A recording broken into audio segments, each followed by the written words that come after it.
বন্ধুরা, আজকের ভিডিওতে আমি তোমাদের সঙ্গে শেয়ার করব প্রয়োজনীয় কিছু কিচেন টিপস, যেগুলো জানা থাকলে সংসারের কাজগুলো অনেকটাই সহজ বলে মনে হবে আর নিজের জন্য কিছুটা হলেও সময় বের করে নিতে পারবে। তো চলো দেখে নেওয়া যাক আজকের টিপসগুলো। নমস্কার বন্ধুরা, আমি দেবজানিস কিচেনে তোমাদের অনেক অনেক স্বাগত। যারা যারা আমার চ্যানেলটাকে সাবস্ক্রাইব করে নিয়েছো তাদেরকে অনেক অনেক ধন্যবাদ। আর যারা যারা এখনও করোনি অবশ্যই আমার চ্যানেলটাকে সাবস্ক্রাইব করে নিও আর পাশে থাকা বেল বাটনটাতেও প্রেস করে দিও। তো বন্ধুরা, কিছু কিছু টিপস মেনে সংসারের কাজগুলো করলে কাজগুলো যেমন সহজ হয়ে যায় তেমনই খুবই তাড়াতাড়ি হয়ে যায়। তো চলো বন্ধুরা, প্রথম টিপস।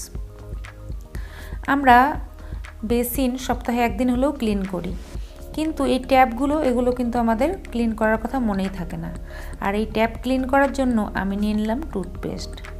যে ক্লিনারটা দিয়ে আমি বেসিনটা করছিলাম পরিষ্কার, সেটা কিন্তু এর মধ্যে দেব না, কেননা যে কোনো ক্লিনার যদি এর মধ্যে দেওয়া যায় তাহলে কিন্তু এগুলো কালো হয়ে যাবে।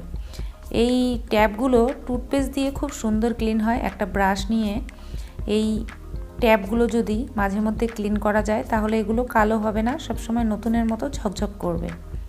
তো আমরা বেসিনটা যে কোনো কিছু দিয়ে করতে পারি, কিন্তু এই ট্যাপগুলো কিন্তু সব কিছু দিয়ে করা যাবে না। টুথপেস্ট নাই বা শ্যাম্পু এগুলো দিয়ে করতে হবে। আর কতটা ঝকঝক করছে তোমরা কিন্তু দেখতেই পাচ্ছ, একদম নতুনের মতো ঝকঝকে হয়ে গেছে। যাওয়া যাক এবার পরের টিপসে। বন্ধুরা, অনেক ছোট ফ্যামিলিতে এরকম ধরনের একটা লাউ এনে কিন্তু একদিনে খাওয়া যায় না। যাদের বড় তাদের ব্যাপার আলাদা, একটু বড় সাইজের লাউই লাগে তাদের। তো এখন দেখো, অর্ধেক লাউ আমি রান্না করব, অর্ধেকটা কাল বা পরশু বা তারপরের দিন রান্না করব। কিন্তু কি হবে, এটা রেখে দিলে নষ্ট হয়ে যায়। বিশেষ করে ফ্রিজে রাখলে একটু ভালো থাকে, ফ্রিজ থেকে বের করা থাকলে এগুলো কিন্তু এরকম ধরনের নষ্ট হয়ে যায়। তো এইভাবে যাতে নষ্ট না হয়, কি করে রাখলে লাউটা ভালো থাকবে সেটাই তোমাদের সঙ্গে শেয়ার করব। তো বন্ধুরা দেখো, এই অর্ধেক লাউ যদি তোমাদের ঘরে অ্যালুমিনিয়াম ফয়েল থাকে তাহলে কি করবে, এই অ্যালুমিনিয়াম ফয়েল একটু নিয়ে নেবে, নিয়ে এটাকে মুড়ে রাখবে। তাহলে দেখবে তোমাদের লাউ বা যে কোনো সবজি নষ্ট হবে না। আর এই অ্যালুমিনিয়াম ফয়েল দিয়ে তোমাদেরকে এই টিপসটা দেখালাম। তোমরা যদি মনে করো যে অ্যালুমিনিয়াম ফয়েল আমাদের ঘরে নেই, তাহলে আরেকটা টিপস তোমাদের জন্য দিচ্ছি। এরকম ধরনের পলিথিন প্লাস্টিকে রাখবে না। এরকম কটনের যে ব্যাগগুলো হয়, বাজারের ব্যাগগুলো যেগুলো কটনের কাপড়ের, সেই ব্যাগগুলোর মধ্যে মুড়ে রাখবে। আর এটাকে ভালো করে মুড়ে অবশ্যই ফ্রিজে রাখবে। ফ্রিজে না রাখলেও যদি বাইরে রাখো তারপরও কিন্তু নষ্ট হবে না। তো পলিথিনের প্লাস্টিকে রাখলে কিন্তু নষ্ট হয়ে যাবে। ফ্রিজে যদি এভাবে রাখো তাহলে অনেক দিন পর্যন্ত ভালো থাকবে এই লাউ। বাইরেও রাখতে পারো, তাহলে 2-1 দিন থাকবে। যাওয়া যাক পরের টিপসে। রান্নাঘরে এমন কিছু জিনিস আছে যেটা তাকের ওপর তোলা থাকে, আর রান্নার তেল উড়ে উড়ে এগুলো কিন্তু কালো হয়ে যায় আর এতটা শক্ত হয়ে যায়। শুধু এই জিনিসগুলো নয়, এই আমার একটা ঢাকনা তোমাদেরকে দেখিয়ে দিচ্ছি। সব কিছু তো দেখানো সম্ভব না। এই ঢাকনাটা কতটা শক্ত হয়ে গেছে, আর এটা কিন্তু কোনো কিছু দিয়ে ওঠানো সম্ভব নয়। আমি যে জিনিসটা দিয়ে এটা উঠাবো এক নিমিষেই, একদমই পরিশ্রম ছাড়া, সেটা হচ্ছে পিতাম্বরী পাউডার। তোমরা যে কোনো বাসনপত্রের দোকানে গিয়ে চাইলেই পেয়ে যাবে। 40-50 টাকা দাম নেবে আর অনেক দিন চলে যাবে, খুবই কম লাগে। 1 চামচ নিয়ে নিয়েছি। আর দেখো, একটা স্ক্রাবার নিয়েছি, শুধু লাগিয়ে রেখে দেবো। এটা কিন্তু ঘষাঘষির দরকার নেই, এমন নয় যে এটা কড়াইয়ের মতো ঘষে ঘষে উঠাতে হবে, তাই নয়। এটা কিন্তু রেখে দিতে হবে শুধু মেখে কিছুক্ষণ। কতক্ষণ তোমরা রাখতে পারবে সেটা তোমাদের উপরে, তবে এটা আমি আধ ঘন্টা মতো রেখে দেব। আর আধ ঘন্টা পর তোমাদেরকে দেখাচ্ছি যেটা কতটা তাড়াতাড়ি আমি ক্লিন করব। দেখো, দেখতেই পাচ্ছ তোমরা, এক নিমিষেই এটা উঠে যাচ্ছে। এই টাফ হয়ে যাওয়া শক্ত জিনিসটা শুধু এটা নয়, তোমাদের রান্নাঘরের যে কোনো জিনিস এভাবে যদি কালো হয়ে যায়, তেল চিটে হয়ে যায়, শক্ত হয়ে যায়, তোমরা এভাবে উঠাবে এই পিতাম্বরী পাউডার দিয়ে। বিশেষ করে স্টিল, অ্যালুমিনিয়াম, তারপর প্লাস্টিক, লোহা, তামা, কাঁসা পেতল এই ধরনের জিনিসপত্র যদি হয় তাহলে তোমরা খুব সহজেই উঠিয়ে নিতে পারবে। আমি এটা কত সহজেই উঠিয়ে নিলাম। আর এই জিনিসটা আমার তাকের উপরে ওঠানো ছিল আর এটা এরকম কালো হয়ে গিয়েছিল। আমি এটা তোমাদেরকে দেখিয়ে দিলাম, আমি অন্য জিনিসগুলো করে নিয়েছি এই জিনিসটা দিয়েই।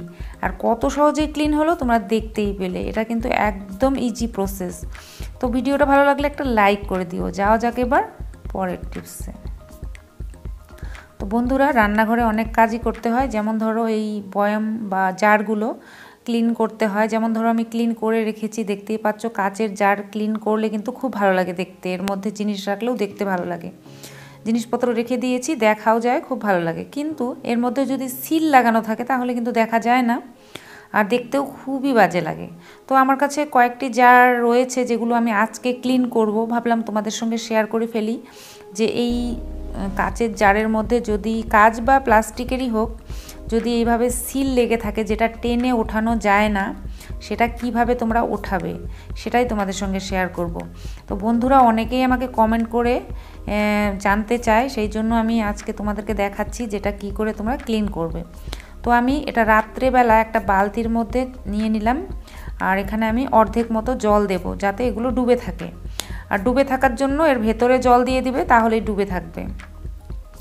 এবার একটা স্ক্রাবার নিয়ে নিয়েছি সকালবেলা, পুরো রাত্রি এভাবেই রেখে দিয়েছি কেননা রাত্রে এগুলো ধোবো না। সকালবেলা যখন আমি একটা স্ক্রাবার নিয়েছি তখন দেখলাম স্ক্রাবার দেওয়ার সঙ্গে সঙ্গেই উঠে আসছে আর কোনো এর মধ্যে পরিশ্রম করতে হচ্ছে না, কেননা পুরো রাত্রি জলের মধ্যে ডুবে ছিল। এর ভেতরে জল দিয়ে রেখেছিলাম এই জন্যই যাতে ডুবে থাকে।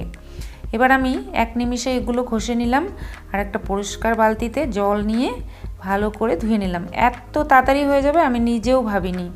দেখো কত সুন্দরভাবে ধোয়া হয়ে গেল। আর এই জারগুলো দেখতে কতটা সুন্দর লাগবে জিনিসপত্র রাখলে।